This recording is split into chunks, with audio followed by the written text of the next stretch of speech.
Spring is so often thought of as a season of love. Even here in Southern California, the land of almost perpetual sun and many flowers which bloom all year, sometimes we find ourselves astonished at the sudden burst of blooms, and we're reminded we do have seasons here, even in Southern California. This new season has found us chasing after vaccines. After waiting so long, most of us are experiencing a poignant sense of relief. And we want so much to be optimistic, even astonished at the possibilities that are waiting us as our summer approaches. Now we wonder, when will we, the Unitarian Universalist Fellowship of Laguna Beach, open again for worship? Patience is a virtue, one which we'll want to encourage in one another as we make our wisest decisions, guided by science, guided by reason, as well as by our love and our desire. One thing for sure, we will do this together. Everyone will be included, all in our care.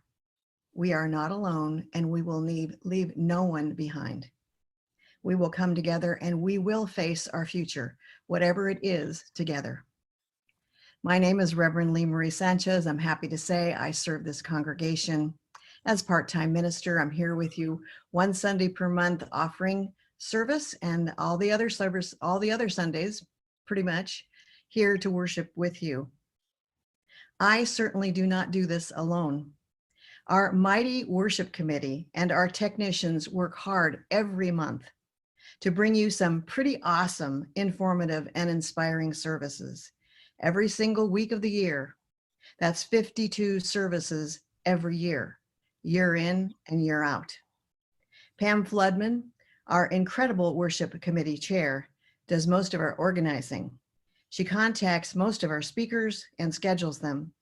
At times, she takes on the responsibilities of a worship associate and is often our tech, as she is today. We would not be able to function without all of her many talents and so much of her care. Rachel Daniels fills our pulpit the fourth Sunday of every month with some fascinating and inspiring community social justice speakers. And we are grateful recipients of her weekly creative and artistic e-blasts, informing us about all our upcoming services as well as other events. Donna McCartney brings us one full worship service per month, which she researches and plans on her own, and for which she is also worship associate. She has a lovely talent for moderating our questions and answers discussions. And she says she learned that from her decades of teaching experience. Donna is also vice president of our board of trustees.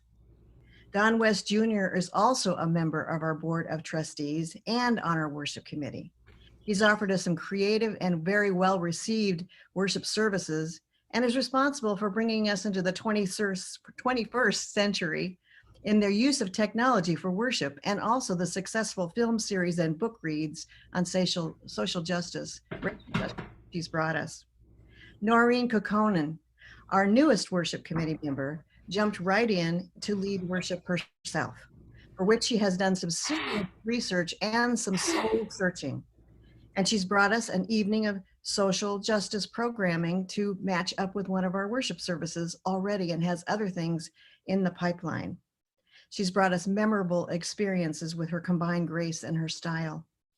Dale Skarecki, between his other jobs and responsibilities, has brought his skills many times as technician, and his sister, Dara Skarecki, has done a wonderful job for us as worship associate as well. And if you don't know this already, I'm pretty sure you do, but just in case, Dale and Dara are Pam's young adult children. Of course, we love Carole Cole, our music director. She so quickly made the shift, working with our techs and our worship associates to bring her music to our worship services on Sunday from her home. Everyone appreciates her beautiful voice, her great skills with so many kinds of music on the piano, plus her vivacious personality. All of these talents and all of the time, and see, I'm already moved, given by these incredible people, have given us so many seasons of love in minutes, in hours, in days and weeks and months to last for our lifetimes. It's hard to measure. What about love? Welcome and welcome home. If you have a chalice at home, and if you don't have a chalice at home, I'm asking you, my dears, this is our worship service. This is your opportunity to get out that little candle or that little chalice that you have. And if you want to show it right now, you can do that. I will show you mine if you show me yours. Here you go. So maybe next Sunday, if you remember, you can bring a chalice or a little candle or something to light. So we all do that together. We carry the flame and we bend towards the light. Our centering thought will be on our screen in just a moment because we got Pam busy lighting a chalice right now. And now she's going to put that on our screen. And it's a short one.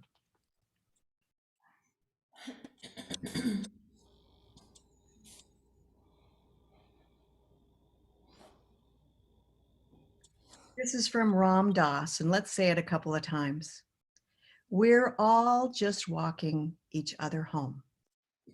We're all just walking each other home. Thank you.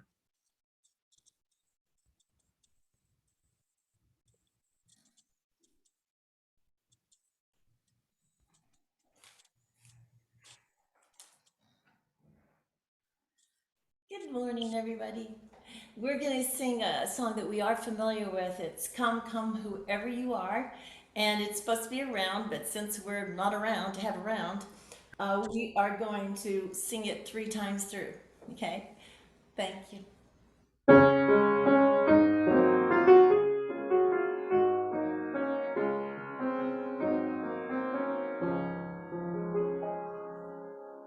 Come, come, wherever you are, wonder worshiper, lover of living, ours is no caravan of despair.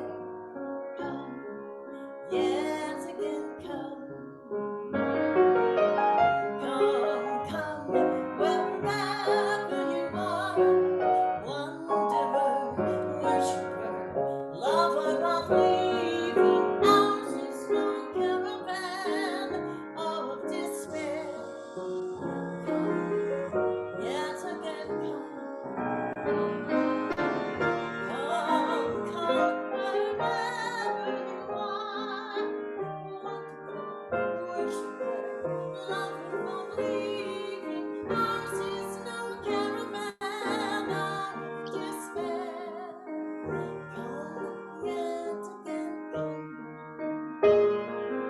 Come, yet again come. Come, yet again come. Whoever you are. Wherever we are. One person also that I would like to thank is Cindy Williams, who has been putting our worship services on our Facebook page. So if for some reason you know somebody who doesn't receive our newsletter or my pastoral posts, you can let them know that you can go to our Facebook, and you can always find our Zoom, usually a couple of days before our services. And Cindy is the one that puts those on there. So thank you, Cindy.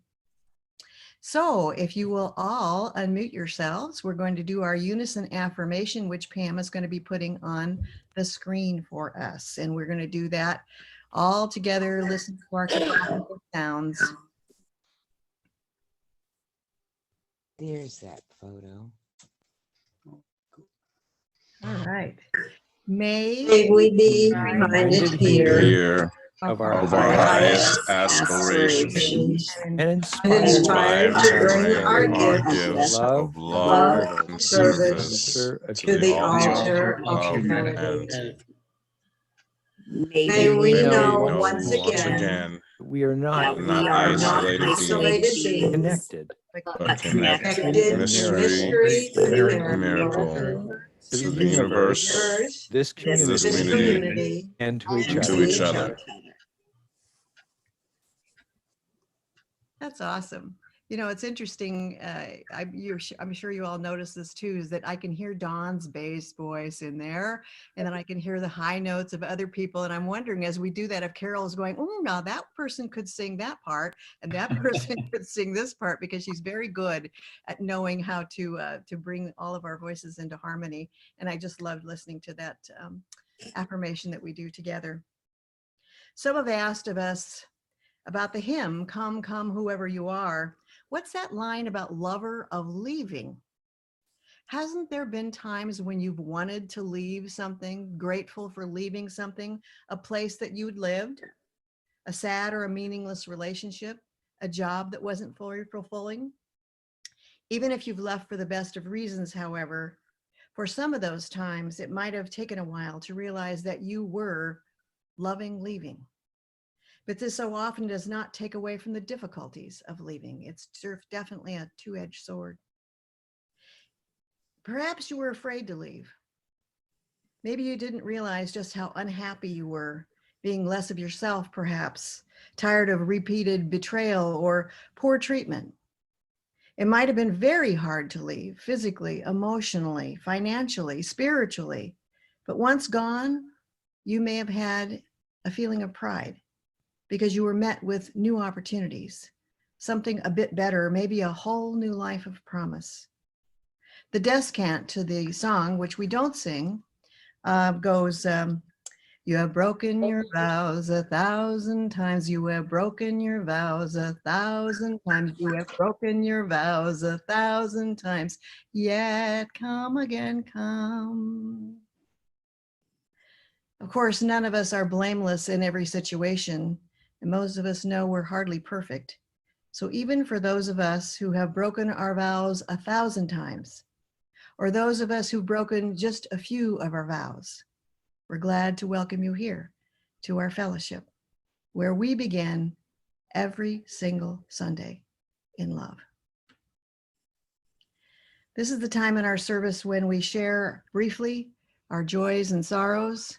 And if you have a brief sorrow or joy to share, if you'll raise your hand or let Pam know in some other way that you would like to share with us, do that, and we'll go from there.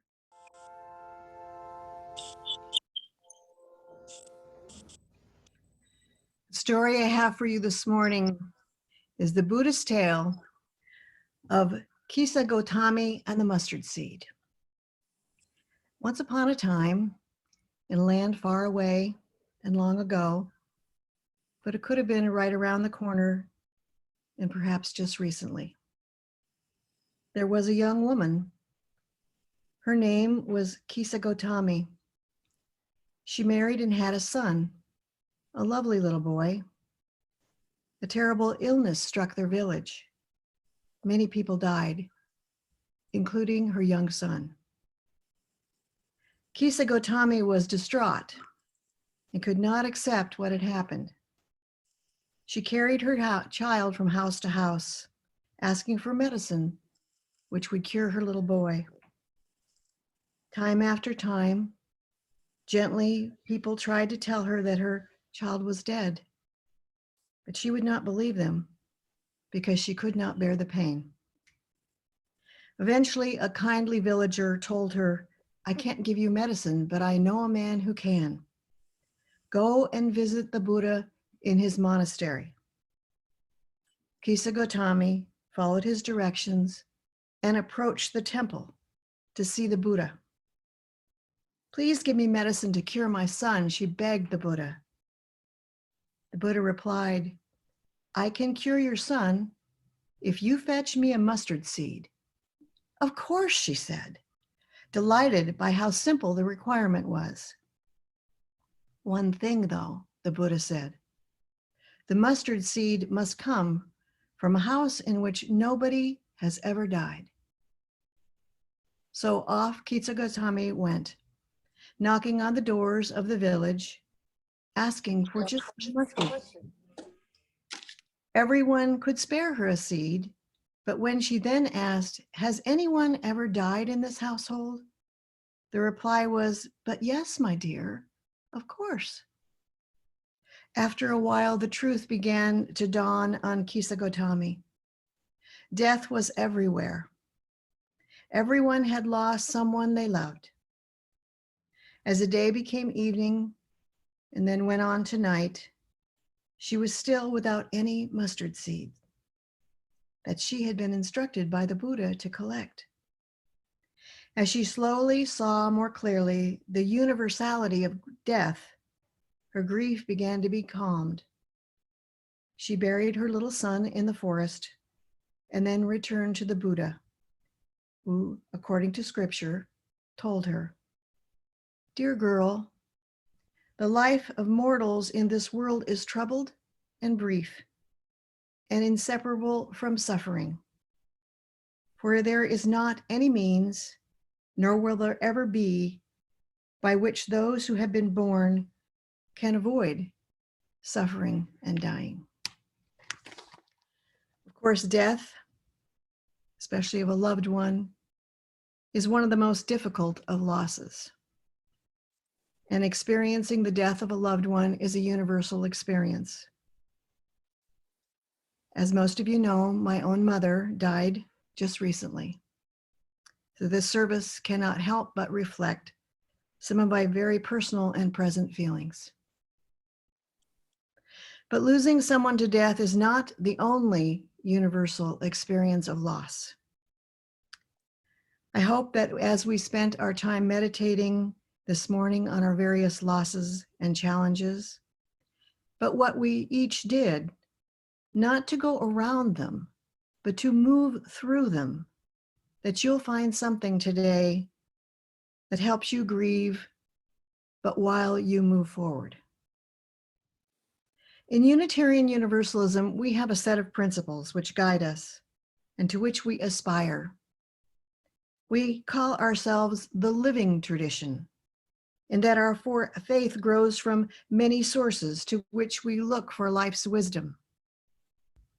The first of these sources is our appreciation of the direct experience of that transcending mystery and wonder affirmed in all cultures, which moves us to a renewal of spirit and an openness to the forces which create and uphold life.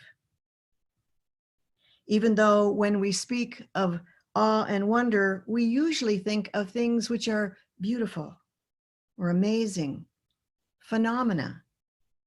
If we are honest, however, our direct experience of loss and suffering is filled with as much value as that of love and joy. We often grow more from these experiences. As the words of the 18th century poet William Blake remind us, on our Sunday sharing of joys and sorrows, we listen and we know. Joy and woe are woven fine, a clothing for the soul divine. Under every grief and pine runs a joy with silken twine. Unitarian Universalists are known to be optimists. Sometimes we are even chided for perhaps looking at the world with too much rose-colored glasses. Now we are being woke as we learn not only about the racial and other prejudices of our country, but as we did a few weeks ago, our participation as Unitarian Universalists in injustices long ago. We know we didn't get here without suffering.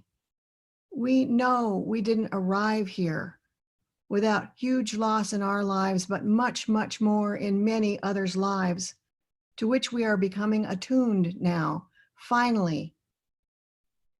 While it's good to recognize our privilege and to encourage our gratitude practices, sometimes these are a cover for our inability to fix what cannot be fixed in the past. But it is our work today to try to fix who we are and what we do in a redress of what we've been and who we have done, what we have done. It's our work to be about making it okay to name what is not okay and what has not been okay. even offering gratitude for hard lessons that we still need to learn. I have to admit that even though my life has been a great example that if I just try hard enough, work hard enough, be enough, that everything will work out well, that's a lie, because it's not all about me. It's not all about any one of us. Yes, I have suffered mightily. And yes, I have experienced huge losses, been betrayed, been hurt, and have faced challenges I would not ever want to wish on anyone else. However, I've had a great deal of luck, a whole lot of privilege. And with the love and support of others, here I am. Those of you who've lived a charmed life, you might say, you didn't do it alone. You've enjoyed a great deal of privilege. You have received so much from the past and the present, and probably will in the future. And you won't do it without the love and support of others. One of the most difficult lessons that any of us will ever learn, even though we dearly wish for it to be so, is that life is not fair. You see right now on your screen the lotus. Thich Nhat Hanh says, no mud, no lotus. No sadness, no losses, no gains, no future. People will hurt you. Life is not fair. They will do something to harm you because we're all just human. And in spite of every care and precaution, life is uncertain. And life is subject to change for every one of us. Helen Keller wrote, security is almost a superstition. It doesn't exist in nature, nor do the children of humankind as a whole experience it. Avoiding danger is no safer in the long run than outright exposure. Life is either a daring adventure, Keller said, or nothing. And she was certainly daring. So what is it we are to do?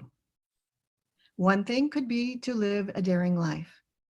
When I read that, I asked myself, have I been living a daring life? I often think of myself as pretty cautious, sometimes quite fearful.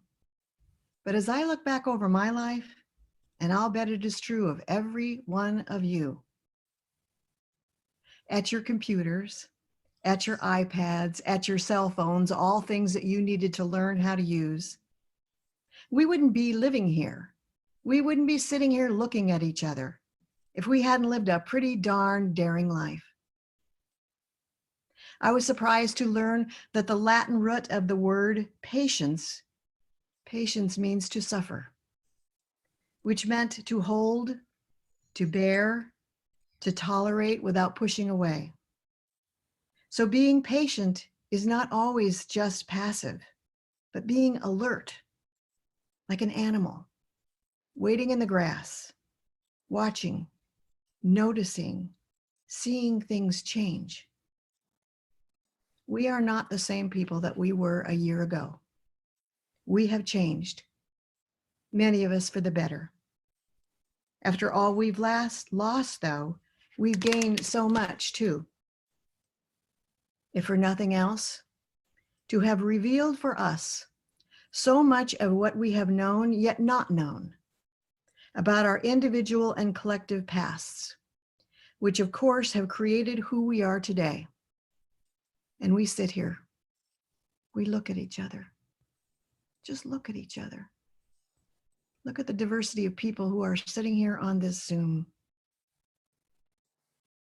We now literally sit with what is true, and we sit with what it is we need still to learn. It takes two to know one. It takes two to know one, once quipped Gregory Bateson, an English anthropologist, social scientist, linguist, visual anthropologist. He had a natural ability to recognize order and pattern in the universe. It's not just that relationships can be a mirror, but a sacred arrangement of connections that can ignite, making a whole that is greater than the sum of its parts. We are not alone. We are never alone. Death comes to all of us, but so does life. We are so fortunate here to have this group of people. Most of you come every Sunday, here to look at each other, to see what's the best in our lives, to learn, to appreciate, and to offer. Death comes to all of us, but so does life. I want to share the words with you from John O'Donohue from a book called To Bless the Space Between Us. It's called For a New Beginning. In and out of the way places of the heart, where your thoughts never think to wander, this beginning has been quietly forming, waiting until you are ready to emerge. For a long time, it has watched your desire, feeling the emptiness growing inside you, noticing how you willed yourself on, still unable to leave what you had outgrown. It watched you play with the seduction of safety and the gray promises that sameness whispered, heard the waves of turmoil rise and relent, wondered, would you always live like this? Then the delight, when your courage kindled and out you stepped onto new ground, your eyes young again with energy and dream, a path of plenitude opening for you. Though your destination is not yet clear, you can trust the promise of the opening. Unfurl yourself into the grace of beginning that is at one with your life's desire. Awaken your spirit to adventure, hold nothing back, learn to find ease in risk. Soon you will be home in a new rhythm. For your soul senses that the world awaits you. Amen. Blessed be. And let's sing together. We have a video. It's called Life Calls Us On. It was written by Jason Shelton, and I have asked the First Unitarian Church of Baltimore and the Reverend David Carole Olson if we could show this, because it's copyrighted, to show this to you all this morning. And the words will be at the bottom of the screen so we can sing along.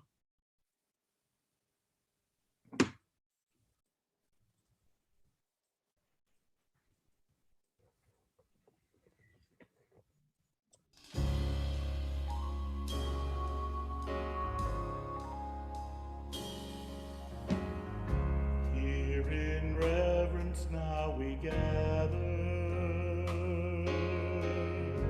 for the blessings we have known, with a pledge to one another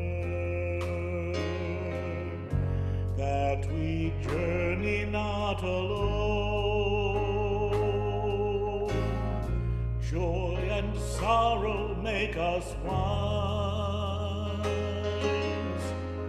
kin to all that lives and dies. Love calls us on. Love calls us on.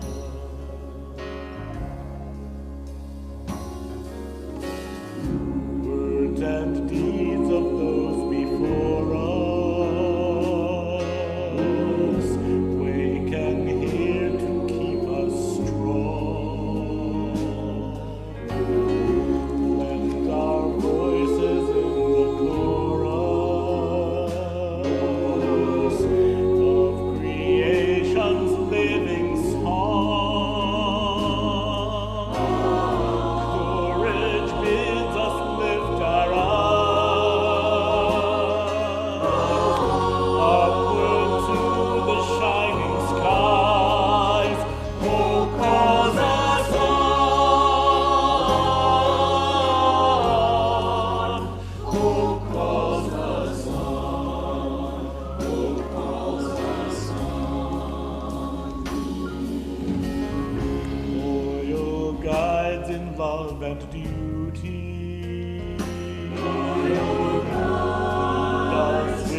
the trusted light.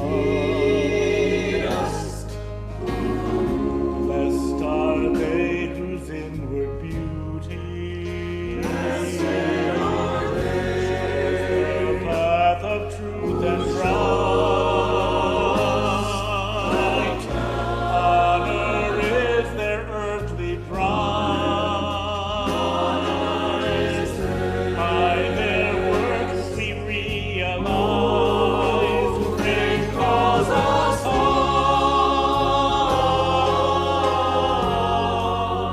Faith calls us on. Faith calls us on. Faith calls us on. We have shared a radiant hour. We have shared when the truth has made us free. And the Spirit's gracious power. That good that yet shall be. Right the path before us lies. Joyful pilgrims, now we rise. Life calls us on. Life calls us on. Life calls us on. Life calls us on. Life calls us on. Life calls us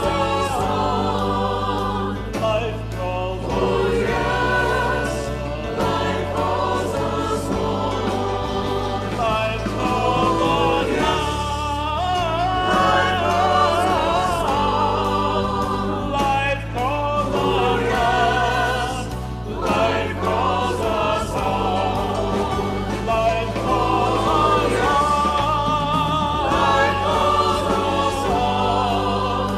Life calls us on.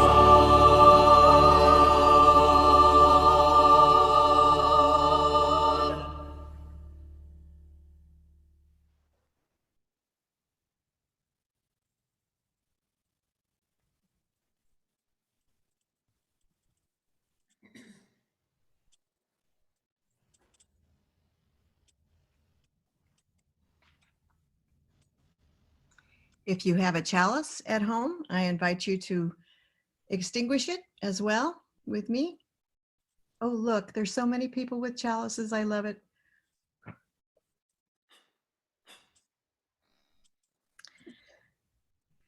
This reading for our benediction is called To Kansas. It's inspired by the Wizard of Oz. Imagine, if you will now, spread before you the yellow brick road. Push off from the past. Is disarray behind you? Yourself that dares too little swept away. May your yellow brick journey last long, be full of exploits, full of learning. Though battered by winds and traveling in a pair of borrowed shoes, do not be frightened by the wicked witches on flying monkeys. They appear only when your own fear ferries them, when your trembling spirit is ready for its next transformation. May shimmering mornings be many, when warmth and gales of laughter rock you on porches wherever you venture. With shining eyes and quickened pace, may you arrive in Munchkin Meadows, meet extraordinary friends, discover dripping combs of fragrant honey, and be undaunted even by a roaring lion. May you wake each morning trusting, finding wizardry in far-flung cities, overcome dangers singed with crimson. May the journey take its time, last long as your metamorphosis, until you return, wearing the changes of your travels. May you not be disappointed, though you find no emeralds here. Kansas has blessed you, given you the journey. Without it, you would never have clicked your unknowing heels. set forth on this passage, learned what you had in you all alone. We are all just walking each other home.